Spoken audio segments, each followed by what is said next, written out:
जी आप सबको नवरात्रि की दुर्गाष्टमी की बहुत बहुत शुभकामनाएं। आज अष्टमी का दिन है। अष्टमी के दिन हम देवी महागौरी की उपासना करते हैं।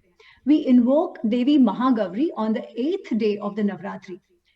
So what is the invocation shloka? Maybe I start with that and I'll chant the shloka and also explain the meaning. So the shloka goes, Shwete rishe samarudha, Shvetambara suchi, Mahagauri Shubham Dadya, Mahadeva Pramodada. We are talking about a Devi who's mounted on a white bull. Shwete Rushe Samarudha, who's mounted on a white bull. How does she look? What is she wearing? So the Devi is wearing white clothes. Shvetambaradhara, she's wearing white clothes. And she is Shuchi. She is immaculate purity. She is beauty personified. She is beauty herself.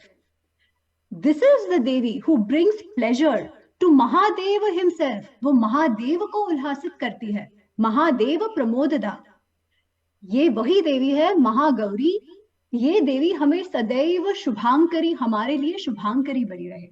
May the Devi Mahagauri be always auspicious to us. Mahagauri Shubham Dadyat. So this is what the shlok goes. Om Devi Mahagauriyai Namaha.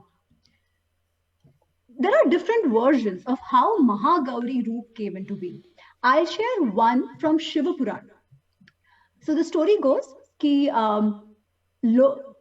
तीनों लोकों में तहस नहस much गया है. शुंभ निशुंभ नाम के दो दैत्य हैं. Two asuras by the name Shumbha and Nishumbha have disturbed the balance of the earth. So now the only way to set dharma back is by killing the devils.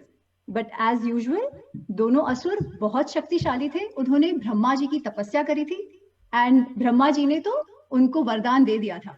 The boon granted to Shumbha and Nishumbha was that they could only be killed by a lady, by a kanya who emerges out of Devi Parvati.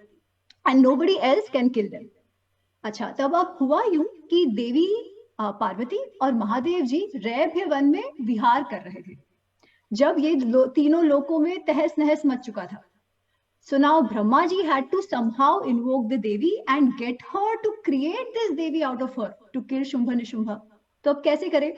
तो ब्रह्मा जी गए शिव जी के पास और उन्होंने कहा, देखिए शिव जी, ऐसे ऐसे ऐसे प्रॉब्लम हो गया, अब आपको कुछ करना पड़ेगा. शिव जी ने कहा, चलो देखते हैं कैसे कर सकते हैं इस चीज को.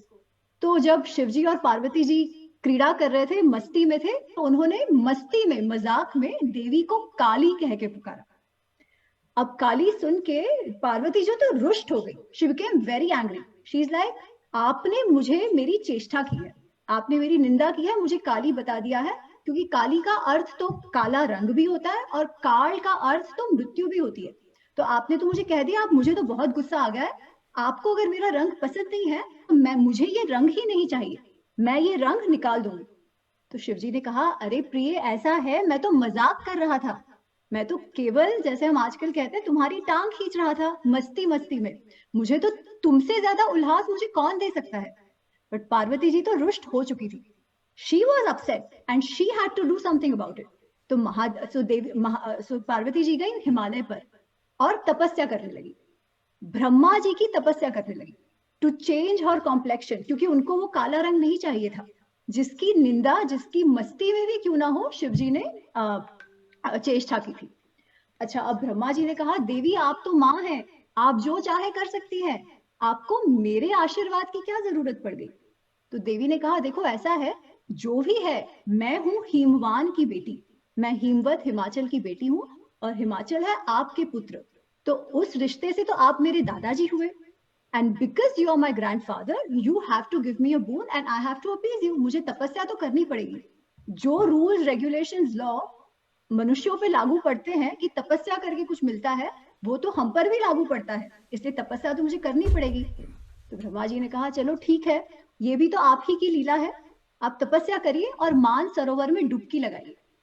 तो जब देवी जी ने मान सरोवर में डुबकी लगाई तो उनका जो बाह्य कोश था, जो उनका शीत था, जो काल वर्ण का शीत था, वो निकल गया और देवी महागौरी रूप में उपस्थित हो गई, जो शुभ्र शुचि रूप उनका है. The saumya roop of the Devi, the gentle, beautiful, radiant, splendour roop. अच्छा, अब महागौरी तो हो गई, और उनकी जो शीत थी, जो उनके कोष से उत्पन्न हुई देवी, उनका नाम हुआ कौशिकी, जो जिनको चंडी भी कहते हैं। और फिर चंडी ने शुंभ निशुंभ को का हनन करा। तो शुंभ निशुंभ के हनन के लिए देवी की ये पूरी लीला थी। अब आप देखिए, हमारे पुराणों में एक इंटरेस्टिंग फीचर होता है। कोई भी जो कहानी होती है, एक तो उसका लिटरल अर्थ जो हमने देखा, और हर एक कहानी का एक गुणार्थ होता है। उस कहानी के द्वारा हमारे ऋषि हमें कुछ कहना चाहते हैं। तो देखिए, आप देखते हैं कि गौरी को भी जब शुभ्र होना था, जब शुचि होना था, ये रंग की बात नहीं है, ये ज्योति की बात है, तो उनको अपना तामसिक शीत निकालना पड़ा, जो हम सब पर लागू होता है। जब अंधकार, अज्ञान का तमस हमसे उठेगा, तभी ज्ञान चक्षु खुलेंगे, तभी ज्ञान आएगा। पर ये अज्ञान, अंधकार का चक्षु का शीत निकल जाना कोई सुलभ काम नहीं है, उसके लिए बहुत तपस्या करनी पड़ती है। और इसीलिए महागौरी के पहले हम काल रात्रि की उपासना करते हैं। कल राघवेंद्र जी ने बताया, महाकाली विकराल वदना है, बहुत फियर्स मुंह है उनका, उनका चेहरा बहुत डरावना है। वो नर मुंड की माला पहने हुए हैं। वो नर मुंड हमारा अहंकार है, हमारी जड़ बुद्धि, हमारा एरोगेंस, हमारे अहंकार को तोड़ने के लिए हमें काली की जरूरत है, जो एक झटके में she shakes us out of our ignorance, she shakes us out of our stubbornness.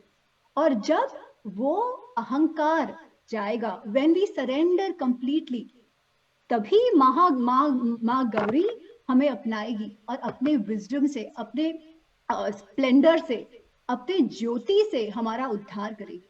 तो माँ है, जैसे देवी महात्म्य में माँ कहती है, एकेव अहम का द्वितीया मम अपरा, मैं तो एक ही हूँ, मेरे सिवाय कौन है, मेरा दूसरा कौन है। ये सारी देवियां जो है, ये तो मेरी ही विभूतियां है। जैसे माँ को कभी डांटना भी पड़ता है और कभी प्यार भी करती है बच्चे को, उसी तरीके से जब भी भक्तों को जरूरत होती है, तब अलग अलग रूपों में माँ आती है। वो ही मोहिनी भी है और वो ही मोक्षदायिनी भी है। तो ऐसी माँ को, माँ गौरी को मेरा प्रणाम, वो हमेशा हम पर शुभ बनी रहे। शुभम दद्यात् महागौरी शुभम दद्यात्।